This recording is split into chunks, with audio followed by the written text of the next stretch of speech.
Coming up on This Week in the NBA, Game 6 of the NBA Finals. Will it be the last dance for the Rockets or a slam dance for the Knicks? They're a win away from the title, plus the bizarre intrusion during Game 5. Luke takes on an even bigger role in Philly, and the T-Wolves get shot down. Plus a season ending in case you missed it. We'll help you get a handle on it. Hi, everybody, and welcome to This Week in the NBA. And with only 2 teams remaining, you're probably wondering, what are we going to talk about for a whole half hour? That's a good question. No, Mike and I have a lot to talk about. First and foremost, Game 6 between the Knicks and Rockets tonight at the Summit. The optimist, Mike, would say New York is pumped. The pessimist would say they might blow this one feeling the pressure. What do you Houston in this game? I think the Knicks are still a favorite to win the series, but Houston is back home cooking. Look for the Rockets to come out strong. Yeah, things didn't taste too good the past couple games in New York, that's for sure. We know this about Game 6. The Knicks are going to have to keep their guards up. As our Brent Weber reports, that's been a big difference so far in this series.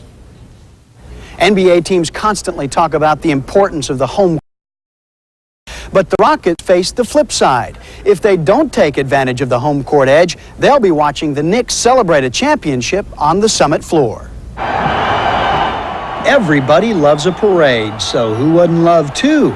Friday, Broadway was a ticker-tape parking lot as the Rangers celebrated the Stanley Cup. An unprecedented NBA NHL title double is a New York win away. But to pull it off, they must win away, where the Rockets host the remaining action. Well, let's work all year we worked hard to get home court advantage, and we have it now. So going back to Houston, that's the positive thing about the whole situation. We're a fairly good playoff, so we just got to go there and put together a streak now. We played hard here. We gave a good effort, but at the same time, we're down 3-2. And we just got to take care of the 2 games at home. And that's one thing we played for all year. We just got to take advantage of it. You know, we're going to approach this like it's a business trip. And, you know, we can't. But I think the key to winning down there in Houston, that we have to stay aggressive. The Knicks' aggressive play has been the difference in this series. Their guards have pressured relentlessly, taking a toll on the Rockets' backcourt and tipping the shooting tables heavily. We keep our intensity up defensively, you know, not allow their guards to go where they want to go, make them feel our presence as far as them being able to get the ball into Elijah into Otis Thorpe. We have to really stay on them from that standpoint. They're playing well right now. You have to give them credit, and we're struggling. We're trying to be very conscious of not allowing their perimeter players to have big nights, and I just think from that standpoint, our players have been aware of that. But perhaps Houston's biggest concern is the awakening of New York's sleeping giant. After missing 20 shots in each of the 2 previous games, Finals performance in Game 5. 25 points, a dozen rebounds, and a Finals record-tying 8 blocked shots. I knew I was due for a big game. I knew my shot was going to start falling. I didn't give up, you know, I still kept my, you know, believing in myself, believing in my shots. The Rockets have been backed up to the wall before in these playoffs. They were down 0-2 to Phoenix in round 2. But they remain confident that their clutch city reputation will hold up in a Game 6 test. From Houston, I'm Brent Weber, CNN Sports. All right, thanks, Brent. Following up with what we just saw, allow us to throw some numbers at you. John Starks at nearly 8. Perfect compliment to Patrick's output. And as we can see, the Knicks have outscored the Rockets every 4th quarter, which means, Mike, that they're being aggressive, and somebody is doing it in crunch time. Who is that? That guy is John Starks. Bob, John Starks is a guy that does not. He takes it himself. He's getting in the open court on this beautiful pass from Charles Oakley, scoring some open court baskets. He's scoring off curls, looking for his shot, sometimes just taking a shot without even putting it on the court. And I think this team in the past has been too reliant upon Patrick Ewing's having a big game. Starks is doing it himself. Another big difference seems to be that New York is getting better production out of the small forward spot than Houston. Is that fair to say? That is fair to say, and it starts with Anthony Mason, who's doing a very good job defensively, but he also he gets out, he has good ball handling skills, taking it to the basket, really putting a lot of pressure on their small forwards. And Charles Smith does most of his work early because Mason takes over in the 4th quarter. But here, he's got the great post-up game. This guy played center and power forward, so he's very strong from the low post position, and I think that's an advantage for the Knicks, the small forward spot. Tonight, perhaps, or Wednesday. Right. You've got a possible surprise pick for MVP. Who is it? I like Charles Oakley. See, Oakley has been so focused. He's done all the dirty work, came up with all the key rebounds and key passes. I mean, passes like that. Each game, he makes a fantastic rebound or just a gutsy play that keeps the Knicks there and gives them a chance to win. So I think they cannot win without him on the floor 35 minutes per night. Okay, now let's talk about the Rockets. And as we know, Akeem has been doing yeoman's work in the series, averaging nearly 27 points and 9 rebounds per game. But how about a little something for the effort? He's not getting much help from his teammates like Patrick is. Should we put the blame on anybody at this point, or just say, hey, who's going to pick it up for the Rockets? Who should it be? Well, the guards are going to have to pick it up. Their guards are really not very aggressive, not getting a whole lot done here. Maxwell, their second leading scorer, is looking aggressive, getting some production. Now, he may be on fire when he gets back in Houston on his home court. Kenny Smith has really had a hard time of it. I think what Kenny has to do is look for his shot early. Of course, you got to go to Akeem, but you've got to get somebody else looking for their shot and producing. Well, Mario Elliott's been kind of a now you see him, now you don't player, and I think your opinion is that Houston needs to see him now or it could be over. Exactly now. And Mario Elliott is a guy that does so many things for them coming off the bench. He plays great defense, very active, always around the ball, one of the best defensive players of the year. And when his shot's not going, which it's not now, he's missing a lot of scoring opportunities, but he still has to play the good D. I'd like to see him matched up with John Starks in the up-tempo game, the good D, and get off and running like he did during the regular season. Okay, now we don't want to get ahead of ourselves, but we did notice an amazing stat regarding the Knicks' success in Anthony Mason's head. In games that he had just a normal shaved head with Knicks in the side, the Knicks were 1-2. However, he got together with his personal stylist and things have changed. Mason now has "In God's Hands" carved on his noggin, and the Knicks are 2-0. Is it just coincidence, Mike, or is it attention? I don't know, but I tell you, he gets more intimidating when you got to read the logos on his head and see what kind of mood he's in. So. Maybe that's what it is. The Rockets are so busy reading his head every game, they're not paying attention to where the ball's going. All right, we've still got a lot more to come on the show, and Derek Harper has a lot to look forward to, especially if the ring would look nice, and that's something he rarely even dreamed about in Dallas. His story and more next.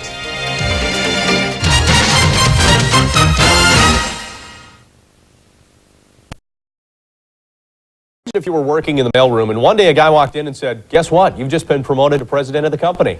Well, it wasn't exactly like that when Derek Harper learned he'd been traded from Dallas to the Knicks, but suddenly he went from a dead-end job to a possible NBA championship. And as Mark Morgan reports, Harper has truly pulled his weight.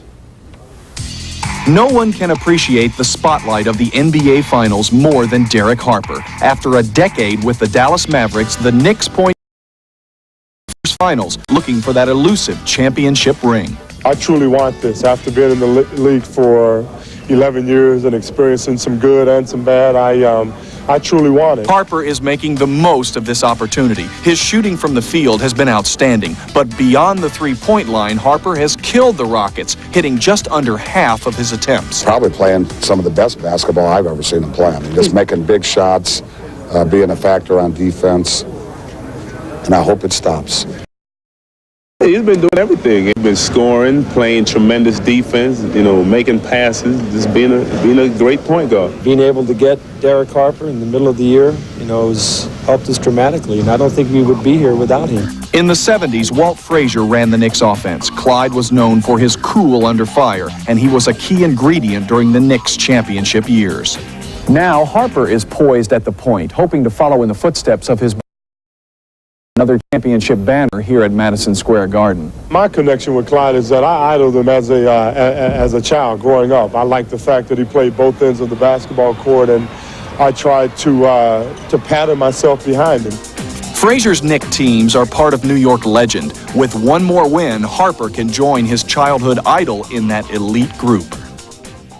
Mike, it's funny, people have seen Harper in the series and they've said, wow, he's a good shooter. Did we not notice? Because or is he playing at a higher level now than ever before? He's playing at a higher level, Bob. He was known as a great defensive player. I'm really surprised he's able to hold Walt Frazier's idol. I thought he like Lou Gossett. He kind of had that Lou Gossett Jr. look there. Right. But Derek Harper has caused so many problems for the Houston Rocket defense. They've been going underneath screens, giving him the shot. But he's stepping up and burying that shot. I think you can look for Houston Rockets to start fighting over top, showing, getting a hand up, putting a conscious effort at defending Derek Harper because he's been just on fire and he's really hurt them a lot. Guess you could say he's been like their Iron Eagle. Yeah, Louis that's Gossett right. Jr. Very good, Bob. I like right. that. By the way, if you didn't hear, we're preparing for Game 6 because they did play Game 5. That was the one that time forgot because most people were riveted to their TVs Friday watching the O.J. Simpson drama. Media covering Game 5 was caught up in what was happening on the other coast. It was a tragic story that transcended sports. The most remarkable since President Reagan got shot the night of the NCAA Finals in 1981 and no one was sure how he was. This is a good night to just be sitting in the stands and watching a basketball game and watch basketball players. This is what I wrote about tonight. Watch basketball players reach for the sky, you know, reach for triumph. People watching television knew that tragedy was one heartbeat away in Los Angeles. You're watching the game, you've got 10 great athletes competing, and then you've got this guy who was the greatest person in his time going down, getting ready to turn himself in. I mean, it's like two ships going the opposite ways. It's just very sad, it's very tragic. Well, coming up on This Week in the NBA, a season ending in case you missed it. And you can bet that we'll have highs and lows. Some real stinger. Get out of the way. Stinger, look out. It's been a busy season, but we feel we're right on target with the stuff you'll want to see most, so stay tuned. Week at this time, we reported that John Lucas had resigned as Spurs head coach and, contrary to reports, had not worked out a deal with the 76ers to become their coach and general manager. Well, amazing how deals fall together so quickly sometimes. The next day, Lucas was in. The details were all ironed out, and he was ready to start working on changing Philly's losing ways. This is a role that I didn't have an opportunity to be in where I was. They brought some other people in. I'd asked to be interviewed for it, to seek interview. I couldn't get an interview for it. So this was one of the opportunities that of a growth move for me. I wanted to be able to grow. And a couple other notes. The Nets search for a replacement for Chuck Daly goes on, but it no longer includes former Blazers coach Rick Adelman. He took himself out of the running when he declined an interview Wednesday. And the agent for Seattle head coach George Karl said his client wants a new contract by draft day, which is June 29th, or he'll ask to be released. Now, Mike Adelman said he would be interested in Lucas's old job in San Antonio, but how about Luke going to Philly? What do you think's going to happen there? You know, I'm very surprised, but Luke's very fortunate and a very good coach, of course, but now he has the ability to control the personnel, which is a key ingredient. He's the general manager. He can get players that he likes. And I talked to Jeff Malone this week, one of their star. We feel we have a chance to win some games because winning about 28 games is no fun. And I think Luke will do a great job getting his own personnel there. Maybe even Dennis Rodman. Never know. There will be a fire there. We know that. Well, I must admit, I don't know too much about wild animals, but I learned this week that timberwolves are nomadic creatures. Minneapolis, New Orleans, Minneapolis. The NBA's relocation committee this week unanimously recommended against the sale of the team to Top Rank of Louisiana, saying the proposal was inadequately financed. They're not prepared to recommend the removal of a franchise from one city to another unless there's cash on the barrelhead, which under these circumstances to me seems quite ridiculous. It seems likely that the Wolves will be in Minnesota for the 94-95 season. I don't want to speculate beyond that. Well, it is owners could sue the NBA. They also apparently hinted that they might move the team to another city without league approval. Well, pardon me if I've got a little tear in my eye. Mike clocked me just before the show, and I think he damaged something. No, actually, what you're about to see is our final in case you missed it of the season, whatever. A look back, a retrospective, if you will. Enjoy.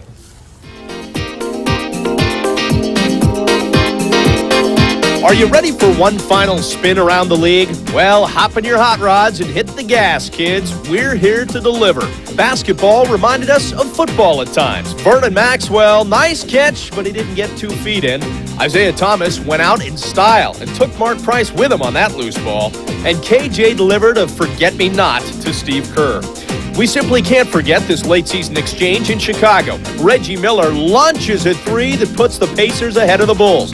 Then, while Reggie bowed Tony Kukoc drilled the game winner at the buzzer. Here's the lob inside to Kukoc. It's good if it goes. Oh, no! Speaking of beat the clock, what about David Robinson turning and firing this one? Shot, he got it. Robinson hits a 3-ball in the corner pocket. And not to be outdone, Seattle's Gary Payton proved that he's one of the best cornermen in the business. Three fires out of the corner. His shot, he got it. Oh, my goodness, Gary Payton rains down a jumper. Remember the day that John Stockton was everywhere? It was scary. Okay, not as scary as Matt Geiger's head, but scary. Normally, I wouldn't touch that with a 10-foot pole, or a 20-foot pole for that matter, but I just couldn't resist. And speaking of hair, it was couleur du jour for Dennis Rodman this season. Let's try something blonde. I love it. It's a fun color that really makes an impression on all the right people. And it's so easy to rinse out. The '94 season affected people in different ways. Mike Fratello got a real kick being back on the bench. This lady was part of a rejected promotional campaign. The NBA will pepper you with fun. Did anyone realize that D. Brown just needed a hug? Rick Smits must have thought the Brick Man needed one. What were you thinking, Smitty? Ja, ik denk dat we hier niet zo ver vooruit kunnen kijken. We hebben hier nog 6 wedstrijden te spelen en dat is nog een hele lange tijd. Make him dizzy. Some mascots put on dizzying displays. The gorilla hooked up with a shaved down pal on this play. Here comes Zorio on the fast break. Oh, he turned into a moon pie. Crunch went from Minnesota to New Orleans and back to Minnesota. But at least he kept his shot on a straight line. Hey, the T-Wolves are up for sale again, aren't they? John Starks had one of the prettiest picks you'll ever see. Not exactly the textbook steal and 2, but it's the right thing to do and the right way to do it. Time to smile and say cheese. This, in case you missed it, is on the verge of overexposure. Yep, it's time to hit the brakes. As you can see, we've come to the end. And still to come, we're going to rear up and go into the zone. That can only mean one thing, a trip to the court with Bobby Hurley, who's making a comeback after a season that was filled with near tragedy instead of success. That story's next.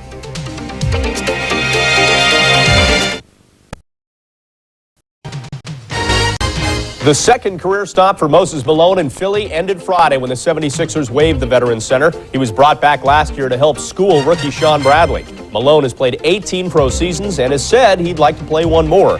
His time in the NBA is second only to Kareem Abdul-Jabbar's 20 years. Malone is currently third on the all-time scoring list and has earned 3 MVP trophies and 1 championship ring.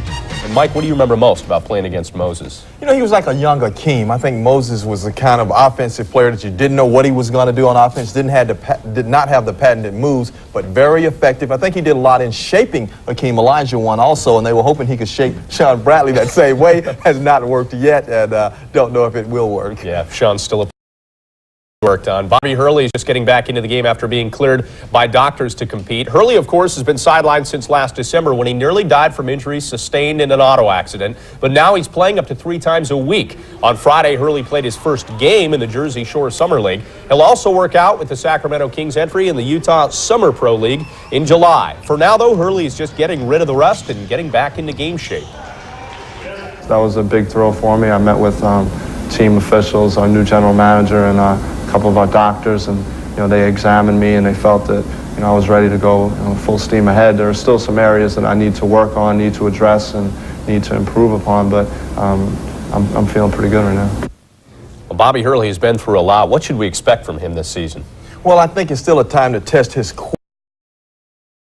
an understanding of the game, but the question is, can he make those quick first steps again? And I think it's going to be a year for him to kind of get caught up and not look for superstar things yet. And just a quick recap, Houston Game 6, so we go Game 7 on Wednesday night. That's what you feel? You're there. Exactly right. We'll see you after Game 7. Is it more because of being home that's going to fire up the Rockets, or you see somebody stepping up in this game? I think because they're home, and the shots they've been missing, I think Kenny Smith will have a good game and snap out of it. I think Maxwell will shoot well. And some of those long jumpers that Derek Harper has been making in New York City, I don't think he'll make those today. I think Houston wins tonight. Okay, Game 7 Wednesday. Quick prediction there?